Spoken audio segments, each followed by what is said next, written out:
Yesterday's jumbled grid saw a few drivers having to struggle to get the results their speed merited. Perhaps today's lineup will level the playing field and reshape the fight. We'll find out soon. As we get ready for the Porsche Sprint Challenge GT3 Cup Series. Of course, last race of the weekend, so the drivers really have to make it count. I'm Joe Peak, and I'll be joined by Joey Atterbury in a little bit. Let's take a look at this track and what is involved in this very difficult Virginia circuit. It has certainly caught out many drivers in various different series up to this point. 3.27 miles in length and 17 turns, but that's not the whole story. Up and down across many feet of elevation change throughout the lap sees you really having to watch out, because if you go off course, you're likely to find the wall, as many have found out so far this weekend. Watch out for turn 4, very difficult. Oak Tree as well, in a race just earlier this afternoon, caught out at least half a dozen cars. And of course, turn 17, Hogpen, so important, as Carl Stout will be starting on the pole of this one. He's got Jensen Sofronis to his outside on those first two positions. Then it is Dyshelski starting in the third spot, as fourth goes to Riley Giacomazzi, two very quick drivers. It'll be entertaining to see them fight against each other. Matthew Siegel starts in fifth, with Jens Hansen in sixth position. Had a great race yesterday, did Jens Hansen.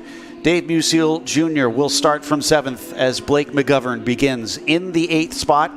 After that, in ninth, it is Mark Bowden fighting for a championship with the very man that starts next to him, Alain Scalzo. After that, you have Todd Treffert starting in 11th. Brandon Hankins will be in P12, flanking him. Hankins maybe a little bit out of position for his speed. Joel Johnson starts in 13th. Next to him will be Bill Finnick in 14th. P15 sees Javier Ripple Jr. starting on the inside, with Frank Vitiello starting in the 16th position. And then moving on down from there, it is Scott Neal starting in 17th and Dan Drowan starting in the 18th spot. In 19th, on row 10, you've got Dave Musial Sr. starting to the inside, with Greg Shermer to his outside.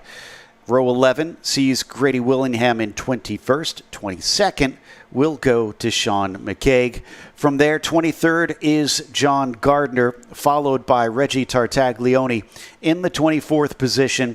And finally, you've got Steven Schmitz in the number 15 car, starting in 13th, along with Dan Ammon to his outside.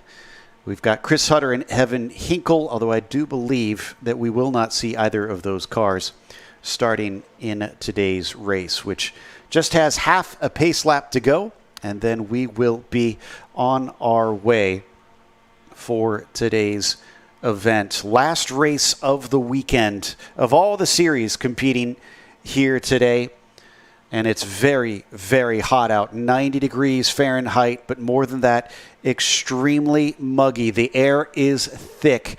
The drivers are going to have a tough one. Even though it's a sprint race of 35 minutes plus one lap, I anticipate that we will see some very tired and sweaty drivers by the end. Already they've got nice and lined up row by row. Carl Stout returned to the top spot, but Jensen Sofronis, who will be starting next to him, started towards the back of the field. In fact, almost at the very back yesterday. He is extremely fast, so Jensen is going to be one to watch out for. The son of James Sofronis, and has been fantastic in his foray into tin tops racing these last couple of years. Looks like the pace car getting ready to leave them to their own devices. We'll see what Bowden and Scalzo do as well in their fight for the championship. Right now, Bowden leads, but by a scant 3 points over Scalzo. It's going to be an important race for the pair of them. They come onto the main straight. They have to wait for the call from the flag stand before they can get on the throttle. There we see Tom ready to give them the go. And there it is. Green flag is out. We go racing at Virginia International Raceway. Looks like Carl gets a decent start. Danny Dashelski probably going to be in a hurry to try and make his presence known here. He's going to work to the inside of Sofronis through the first corner. In the back, only a little bit of dirt kicked up. Otherwise, looks like it's clean through the first corner. Looks like Sofronis is able to slot in ahead. Oh, as we got a car off, and I think that might be Todd Treffert. Finds his way, it looks like, all the way to the tires, but it looks like it may have been a gentle blow. We'll see if he gets the car going. Yes, it looks like he is back on course as we got a car spinning around, and that is going to be Blake McGovern. One of them is facing backwards. That might be Musial, who is also having to take to the grass, and suddenly we've had multiple cars with an unfortunate start to this race. Looks like the 225 of Jens Hansen is the other one involved in that. That is unfortunate after his great race yesterday. Hopefully he can get the car moving. I'm showing him still stationary right now towards the snake between 5 and 6. There he is on your screen.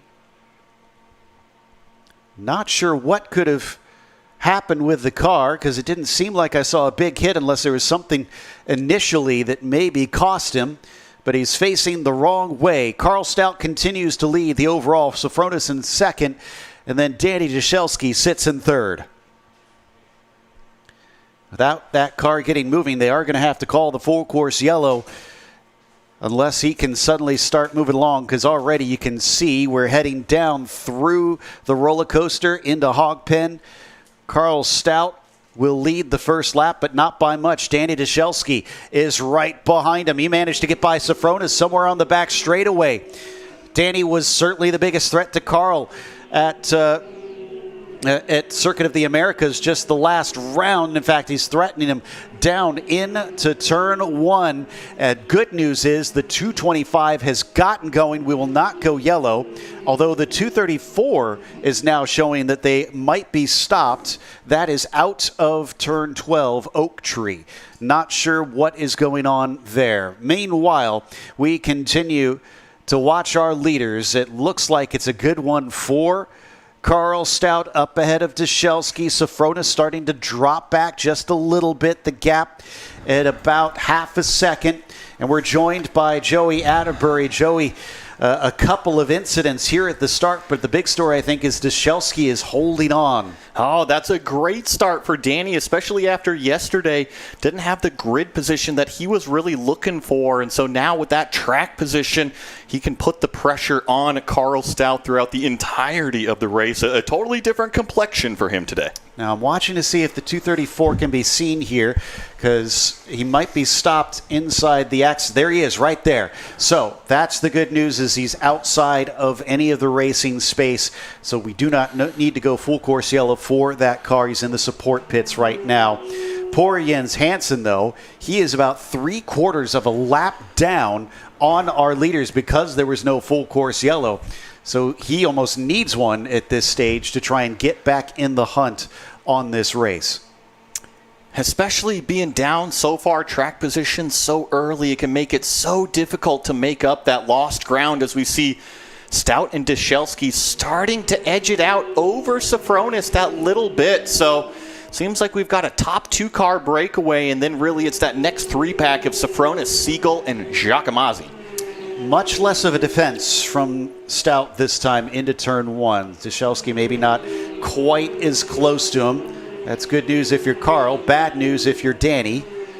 Danny intends to carry on with the rest of the season here and missed the first part. He's been competing in various series this season, but obviously coming back to where he knows he's had a lot of success in the past.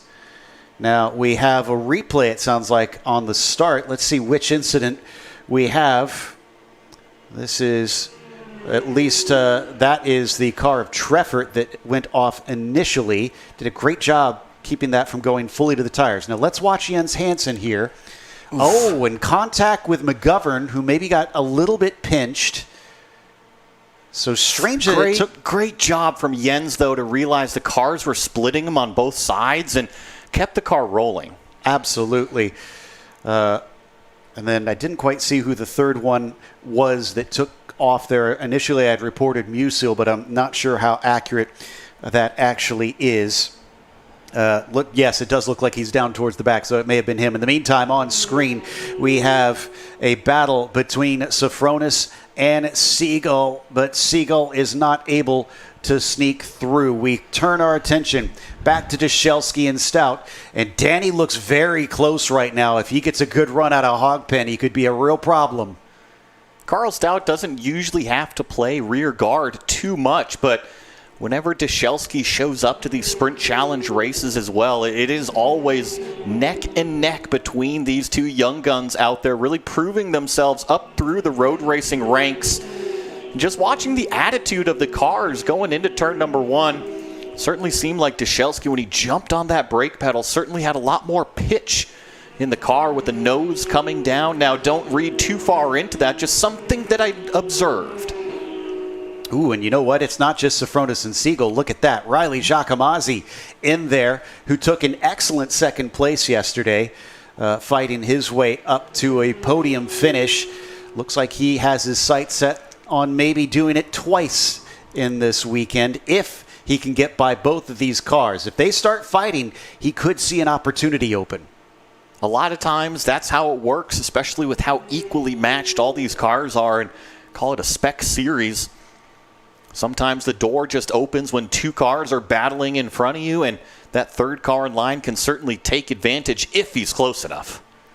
Swinging through Oak Tree once more. They have very much dropped off the lead. It's about 2.5 seconds up to the next group, so they're really not in contention with those two, which almost makes me wonder if Danny and Carl aren't fighting intentionally at this stage, just to kind of make sure they do get some space and don't bring more friends into the fun.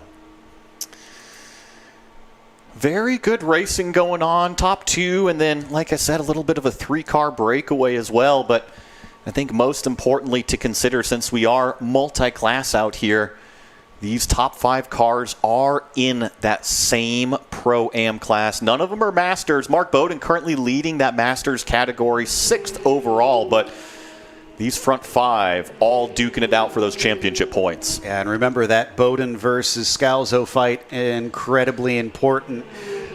With them starting next to each other on the same row, Bowden holding on is good news for him because he's still leading in the points, even if narrowly.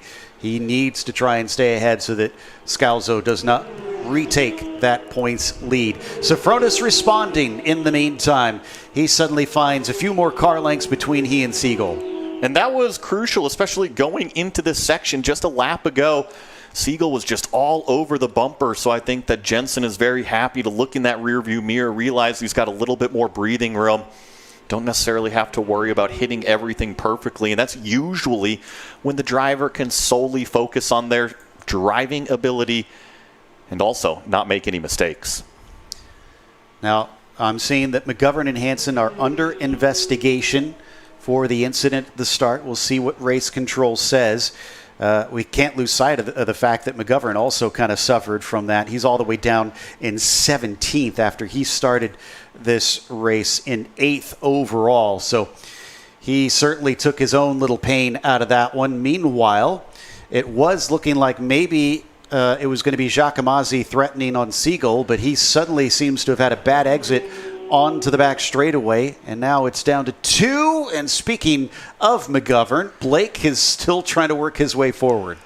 Poking the nose down to the inside of turn number 11, trying to figure out which car number that is directly in front of him. Looks like it's just behind Musil as they are coming up through, and it's quite a slick-looking car, honestly. I haven't seen that gunmetal too much out here this year. No, it hasn't shown up quite as much. But as he tries to catch up to Drowan, that's also Dave Musil Sr., so he's outside of his class. And that's why I didn't recognize the Drowan car. It's only the second time he's been out in the GT3 Cup Series, so that's exactly why. And good to see Dan up there fighting, even though he's got a lot of pressure right now behind. This is, we got some side-by-side through NASCAR Bend. Siegel manages to get through. Looked like there may have been a bit of contact between them. I definitely saw some tire smoke, some fender rub, whatever you want to call it. So maybe that third place battle erupting a little bit more. I think this might be Bowden, Scalzo, and Hankins. Oh, and I'm showing Sofronis is back in front of Siegel, so he did not manage to make his way through. Not sure if that was changed after or if he successfully defended the spot. In the meantime, we check back in with them. They'll crest over through South Bend. This is going to be one of those important corners. Can we see another attack? Maybe up towards Roller Coaster. You could see the car bounding over the inside curb for Sofronis. And Siegel's got a terrific run out of the back straightaway. I wonder if he's close enough what the top speed difference is going to be between these two cars. Sofronis in front of Siegel, and I think that he's far enough away by the time they reach the brake zone up here. It's not going to be under threat, so they're going to have to stay single file, try to get the run down through Roller Coaster and really the run through Hogpen. We've been talking a lot during the races earlier today of the heat. And if Carl Stout is saving his rubber for the end, he's not showing it right now. He just ran the fastest lap of anybody at a 150.1. Now he eases it up. It's a 50.5 as he just crossed the line, but he was still quicker than Dyshelski last time by. Only a half a second separating him. You know, I had to go back and check, Joe. So 50.113 out of Carl Stout up front. Danny behind, 50.16. 0.03 of a second difference. So, yeah, the purple does go in favor of that 243, but only by maybe a couple inches. Speaking of a couple inches, seems like that's all you've got between these three. Very strong run initially from Sofronis heading towards the Snake. And in fact, on the exit of it as well, he looks very strong through there. Siegel just can't compete. He got that squirt of acceleration in between 4 and 5, and the rest of the cars that were following him just kind of coasted through that section. Now, sector number 1, I think, is the most technical here at VIR. So if you're comfortable with the slow speed stuff and really eking out those last little bits of speed, go ahead and take it. That's what makes you fast. It seems to be where it's a little bit better in favor of Siegel usually. No action, as we can see, between Hansen and I'd lost the name of the other one. McGovern, excuse me.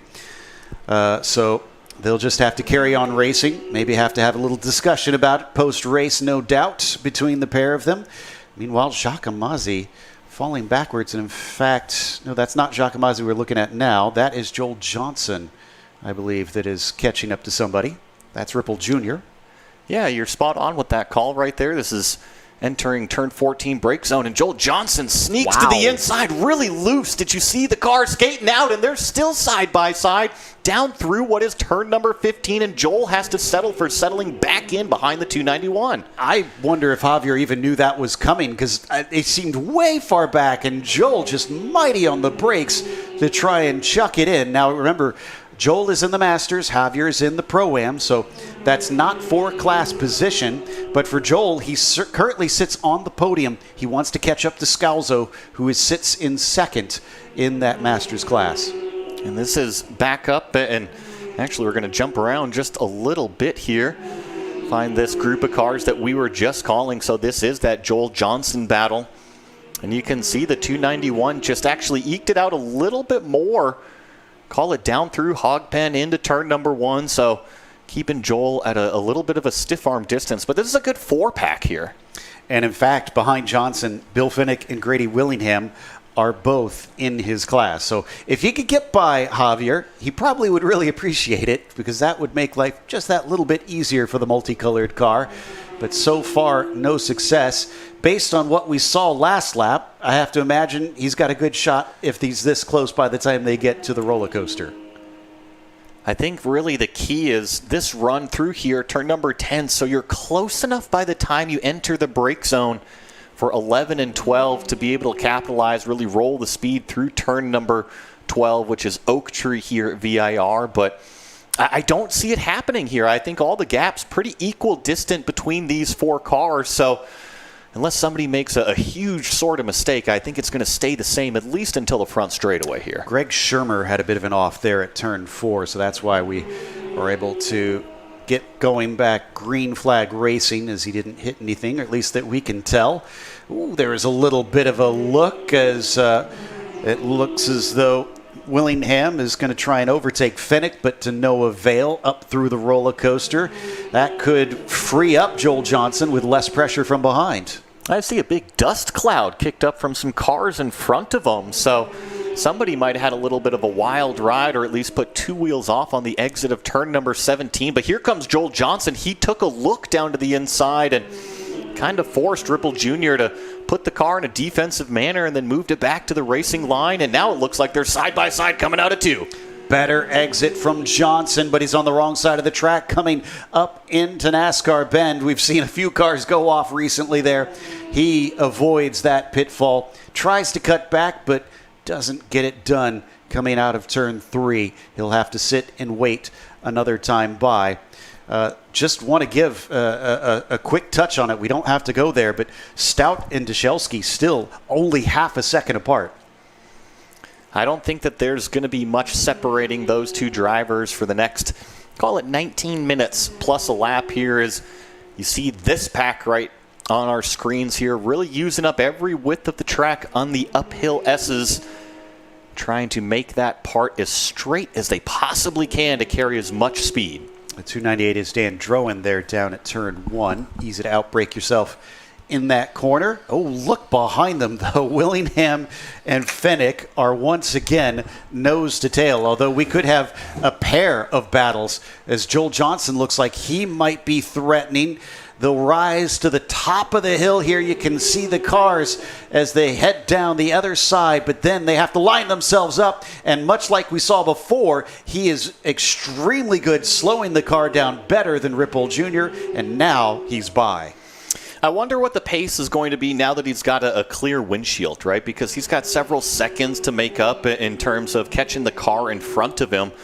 So let's see, now that the 227 doesn't have to try to pass anybody, what the race pace is going to be on the next lap. Here's your point of reference. Bowden and Scalzo consistently are both running about 52.2s, 52.1s. So if he can manage that, then he could bring himself into play with plenty of racing left if he's just a couple tenths quicker. Granted, he has to go by Brandon Hankins, but Hankins is outside of his class, so hopefully he won't prove an issue.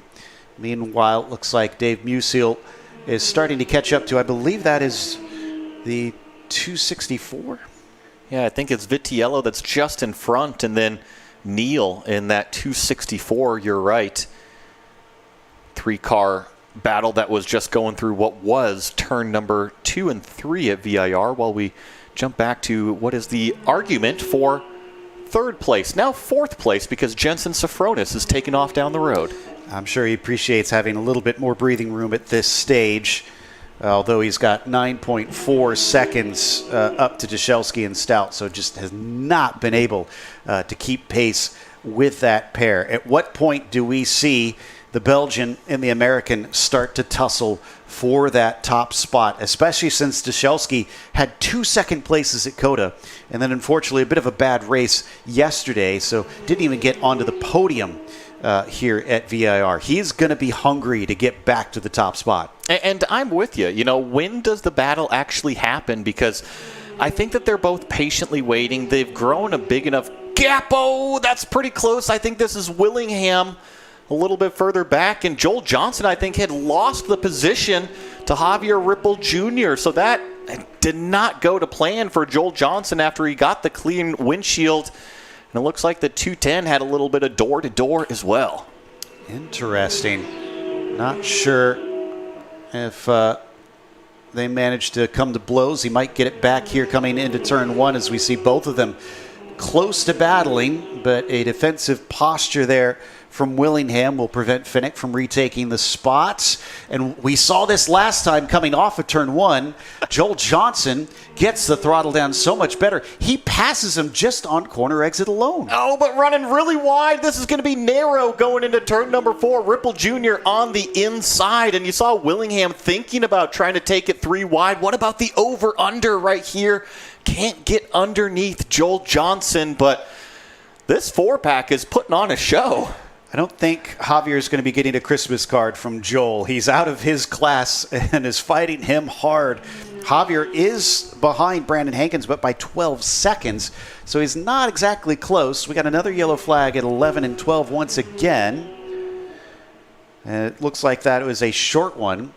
Wonder if that was involved with a couple of our front runners here. I see that Jensen Sofronis has dropped down to what is fifth place, and that was the car 241, off at turn number 11 and continued. So he had overtaken up to third and now drops back to fifth. Siegel and Giacomazzi now are once again fighting for the podium. The 224 in the meantime off. I don't think that's turn 11 that we're looking at here. This looks to be in between 2 and 3, yes, if I was to guess here. You're correct.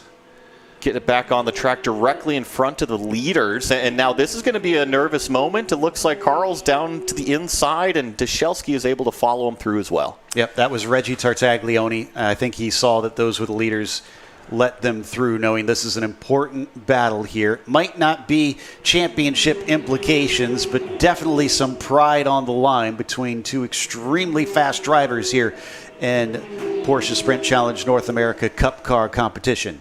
And it's just impressive. I know that you had mentioned it a few laps ago, but look at the gap that they have built to what is third place now. 13 and a half seconds. They have been booking it up there. In fact, this last lap by, they're the only drivers that managed to dip into the 151s. So they have, and that is by a wide margin. It's the low 151s. 151.00 from Deschelsky. He's right. And, you know, that's not too far off of their fastest laps of the race. They were down into the low 50s, but we got to remind everybody here at VIR, it is continuing to get hotter and hotter and hotter throughout this afternoon. It's only about 1:15 p.m. local time, so we have yet to reach that peak temperature in today. I can tell you that Johnson got by Ripple Jr. again in that battle. I saw them switch around, so I've lost count how many times they've gone back and forth. Meanwhile, crossing the line, still not close enough for Danny to be able to do anything. But I will give him credit. He is pushing Carl each and every lap. He's not letting him run away. It's just, I don't think we've seen him close enough that he could actually try and make a move yet. I've been trying to watch the interval, right, the gap between these two, and it's gone down as close as just under half a second. I think I saw it about 0.4, maybe 0.48 or so. And ever since then, it's been nearly identical times in favor of Carl Stout. Maybe call it a few hundredths there, maybe a tenth of a second on a lap, but they're so closely matched, it's still within 1 second up front. I don't think it's been beyond 1 second for much of the race, if at all, as we continue to watch Siegel now try to retain what is third place instead over Giacomazzi. He got his taste of the podium for the third time this season. 296 obviously wants to try and find his way back up there. Continues to put the pressure on. Did you see that, Joe? Was he two wheels in the air? That was a full wheelie going through the S's, and I know that with these cars, and really call it GT cars now and the speeds that they carry, if you get aggressive on the apex curves through the S's, it can lift the front nose, and that's exactly what happened to Siegel right there. Wow. So they're pushing the edges of this track, without a doubt. And I believe it was Siegel that he was fighting with yesterday as well, that Riley Giacomazzi was trying to take that podium position and did get by him in the end, if I'm remembering correctly, although this lapped car is certainly not making life easy for Riley, and unfortunately might cost him a little bit of time. Now he's able to sneak through. Yeah, that's that 224 of Tartaglione, who we saw spin just a couple laps ago. Our initial leaders got by him, but Riley definitely held up through that section there, and that's a tough one. We got a car off in between 11 and 12. Now, this is significantly off. This is off from turn 10, I believe, or is that just a hook spin? I see some treads coming off of the dirt, and if you're on the gas really aggressively, you could certainly hook to the right.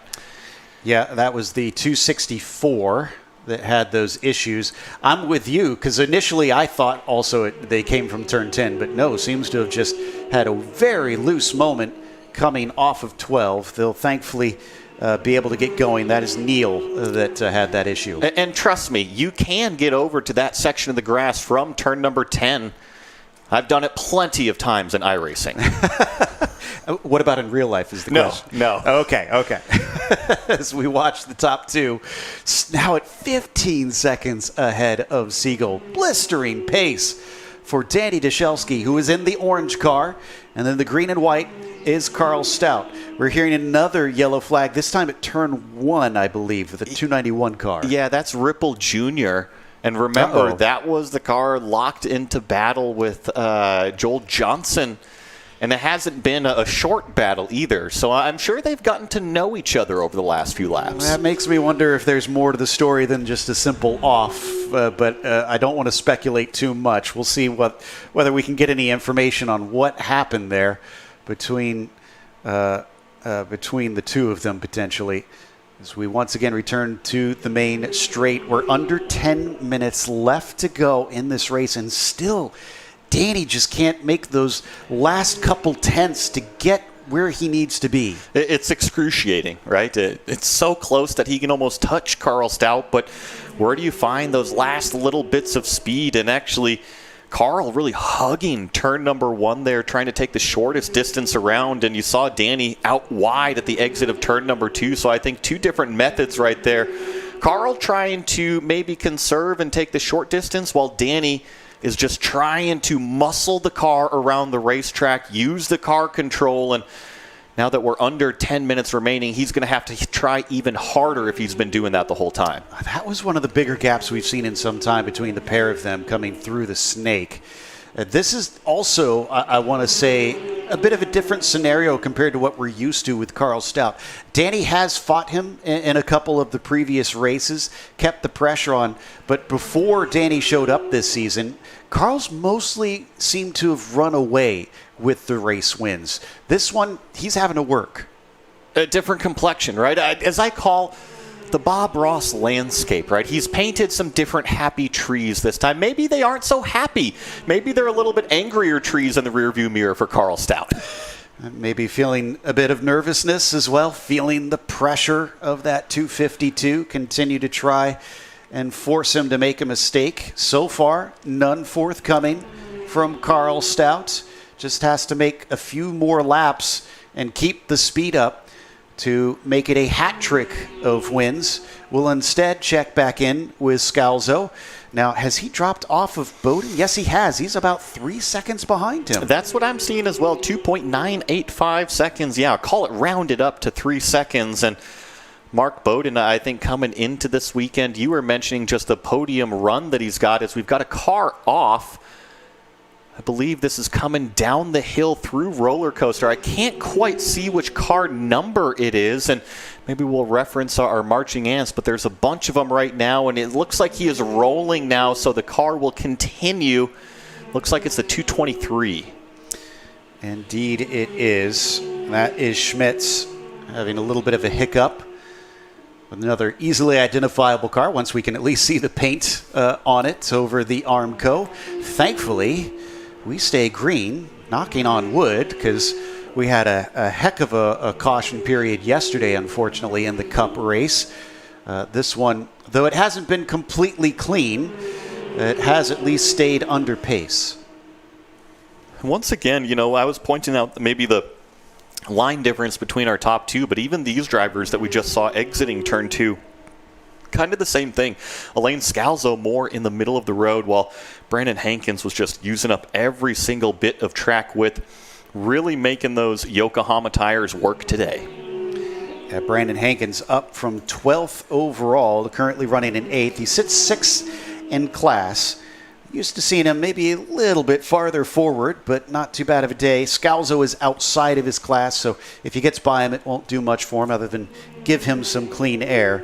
And I do believe Hankins has actually slowly caught up to the back of this orange and blue car over the course of the race, so probably outpacing him by a little bit here. Just a report on Jensen Sofronis out there. It looks like he has not been able to get the pace back ever since that off. So I wonder if maybe the car kind of felt that off a little bit in between 11 and 12. Because remember, he had passed all the way up to third place and was actually running away with it. So definitely a little bit of a bummer there for GMG Racing and Jensen. Yeah, especially since we don't know when we're going to see Jensen again out here and getting to race. But hopefully he'll be able to hop in the cockpit once again. Every once in a while he shows up and tries to compete. What about Frank Vitiello? Having a little bit of company behind him. That might be Todd Treffert, which I got to give credit to that 214. And off on the first lap in turns 2 and 3. And yet he's still running 7th in class, 15th overall. Nice comeback. And the last lap time of 54.9. I think it at least puts him close enough to pass the next couple of cars in front of him. It's going to be right behind that, call it orangish red 248 with the white racing stripes going up and over. Start-finish stand right now, and then brake for turn number 1. Frank's deep on the brakes right here, going to hold him off for now. The 242 and 298 under review. 298 is Droin, and the 242... And I just got word, the 298 incident responsibility. Ooh. Stop plus 30 seconds. Ooh, so that's a pretty serious one they've found. I was just trying to figure out who the 242 was, though, because I don't think that's Johnson, is it? No, it's not. I wonder if that's an error, because I'm not finding the 242. Regardless, it seems the 298 is definitely the one that they think is guilty, and Droin's bad day gets a little bit worse. Treffert from above is slightly offset down the straightaway compared to the red and white of Frank Vitiello, but now they get back in line up the hill. Hasn't been able to overtake his fellow Masters class car for that 6th place quite yet, but I think this has been a recovery drive he could be proud of so far. Got to keep it on the track right there. He goes off again, thankfully. Not at too high of a speed. Just maybe carried a little bit too much into turn number 11. The car started drifting out wide, and thankfully he was able to reel it back into the asphalt. I immediately rescind what I was just saying. So not mistake-free, unfortunately, for Todd Treffert. At least he kept it from becoming a major accident. He could still catch back up to Frank for track position. Look at the gap now. Look at the tower. 1.2 seconds. Again, the largest we have seen over this whole race. Carl Stout having that little bit left in the tank at the end. And it really is Danny dropping off more. So all of the cars have started to drop off in pace. Carl Stout, the last time of 51.9. Remember, we were just talking about how they were turning 51.00. So the heat, the equipment, everything is so hot out there. The drivers are getting hot. So everything is just slowing down that little bit more. However, Deschelsky's last lap time of 52.3. So a little bit more fall off than Carl. Doubt there's going to be many drivers that turn down a nice cool water in their hands. We got another car with issues as we got a yellow flag somewhere on the track. Looks like we've gone back green. That may have been turn 1. So a brief intermission. Oh, but we've got a lot of brown being kicked up. 291 we're hearing having a bit of a spin as Javier Ripple Jr. still in some battles. I think, was that maybe the 219 of Shermer that was just in front with that big dust cloud? We had just saw that there was a yellow flag down there in turn 1, so I guess I shouldn't be too surprised that there was some dust in the air. Well, some sort of good news for fans of Hansen. He's managed to overtake another car he just got by Scott Neal. I saw, unfortunately, that's another Masters car. He still sits 10th in class and has only been able to work his way into 19th. Droin just served his stop and hold and returns to the racing, albeit a bit of ways down. And another yellow. The heat seems to have been getting them from him, and the 219 has absolutely buried it at turn 3, NASCAR bend. That may put us under full course yellow to the end here. You see he's pushed the wall all the way back, and that is Shermer again. So this was the car that I believe was just off not too long ago in turn number 1, maybe about a lap or so ago. And this is in turn number 3, full course yellow flag here with not a whole lot of time remaining. Yeah, and he did push the tires back, but that's because they're sort of one of those offset. They're designed to do exactly that right there. Yep. So I wouldn't worry about it too much. And it is the last race of the day, so there won't be much of a hurry to get those back into place. Unfortunately for the 219, he's not going to get to see that checkered flag. As where is our leader at the moment? 243 is just coming down the hill. So we will get the white flag next time by.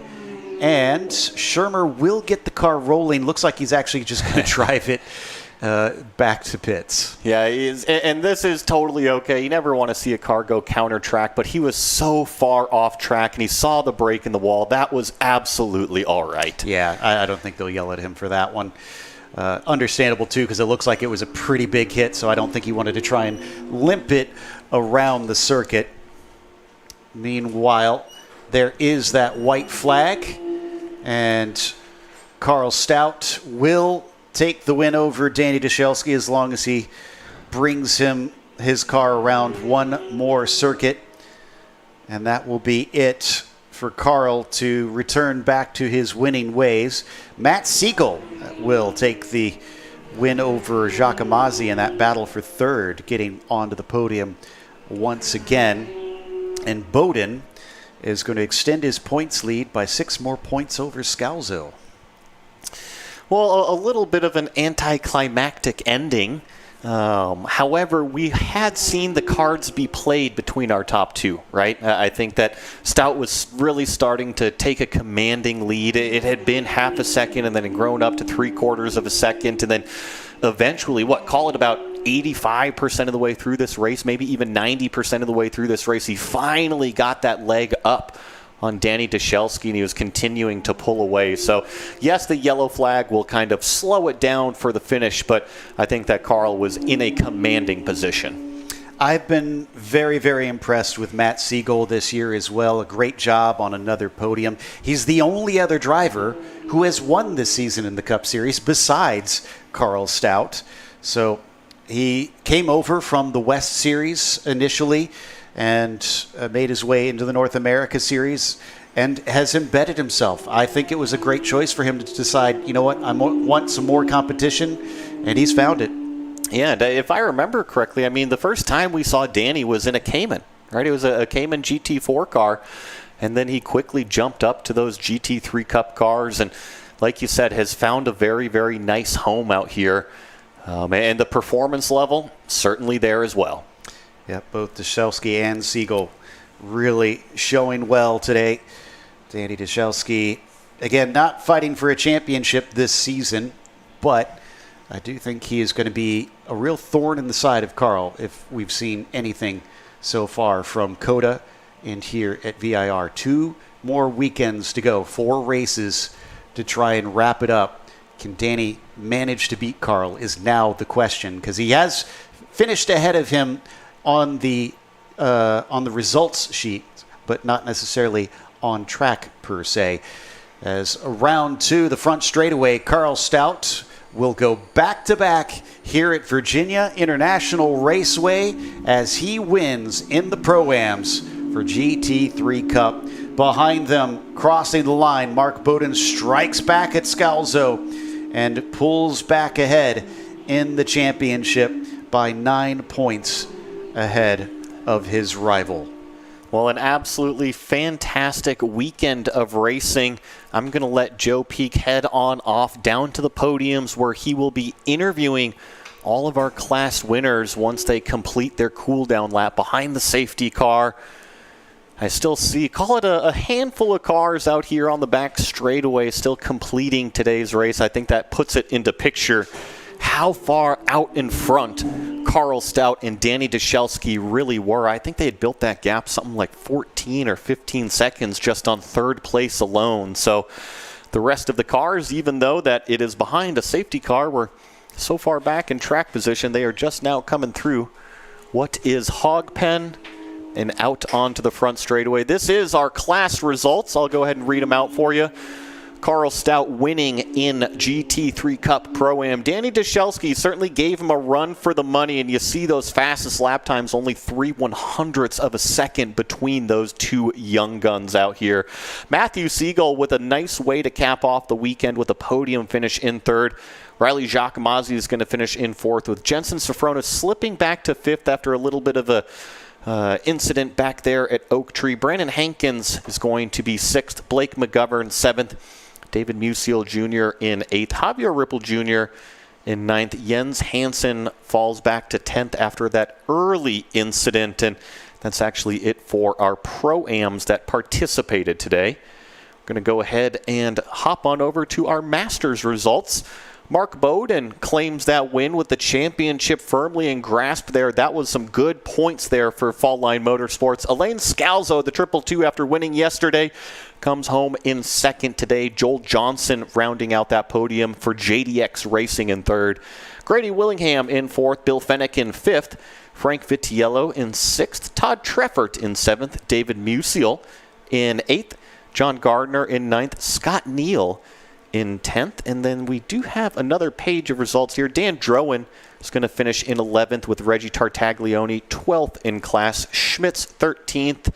Shermer 14th is what I see over here for Fall Line Motorsports. But if you're watching on the stream, please don't go anywhere. Joe Peak is going to have our winner interviews very shortly. When we began racing, we started with a question.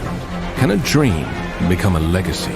Across endless nights, relentless rain, competition that never slows. Through every failure, every win, every single race, we've asked ourselves, can a dream become a legacy? And 75 years later, the answer is clear. Because we weren't built for racing, we were born for it.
Welcome back to Virginia International Raceway. We just completed a weekend of Porsche Sprint Challenge North America action, completing race number 2 for the GT3 Cup, and I understand that Joe Peak is standing by with our Pro-Am winner.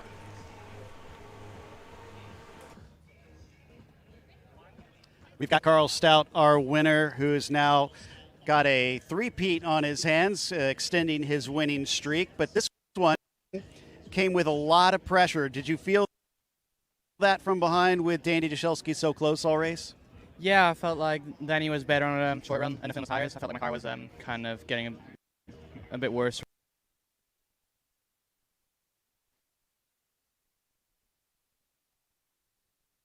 towards the end. Definitely last here. There's only 2 real opportunities, and I was just able to get a good exit out of it and get a gap into it. And and just kind of keep them behind and keep them at bay. So pretty happy about that. You've got 4 races left in this season. How are you feeling? How would you rate your performance so far here in Porsche Sprint Challenge? I felt like everyone's executed really well, thanks to everyone at Kelly Moss for giving me an amazing car all season round until now, and Racing for Children for supporting me, obviously. Both my parents for giving me this opportunity, and yeah, just really stoked about how the season has gone so far. So yeah, let's give it a good final couple of weekends. A great nod to the parents on Father's Day. That was our winner, Carl Stout. We'll head back to Joey. Yeah, and that, like you said, was our Pro-Am winner down there. He's going to go and find Mark Bowden driving for Fall Line Motorsports in the 246 car. He is our Masters class victory. Elaine Scalzo finishing in second with Joel Johnson in third. So hey, great job. Thank you. We'll head on down to Joe Peak, who I understand has Mark Bowden. We do indeed have Mark Bowden with us. You've struck back against Scalzo today. Was it a little bit easier being farther up the order? Well, I'll tell you, race 1 was a mess. I don't want to get too far into it, but didn't really have a chance of being better than third. So real happy with the car. The Yokohama tires were great. They held up through this heat, and we went with a little bit of a different strategy, but I could see Alon starting to have some power down issues about halfway through, and our car was really good and just managed the tires, and really didn't have much excitement after the 2 cars ahead of me went off on lap 1 and turn 4, 5. It kind of spread things out, and kind of hard to focus when there's no one else. You're just going around alone. But great race, thanks to Porsche Sprint Challenge. Love VIR. Yokohama tires are great. These Cup cars are just awesome. I have to say, even though you do sound tired, you're probably the least sweaty driver I've seen out here. What's your secret? I'll tell you what the secret is. My allergies are so bad here, I can't do anything to get rid of them, and they're worse than anything else. So the rest of it doesn't bother me.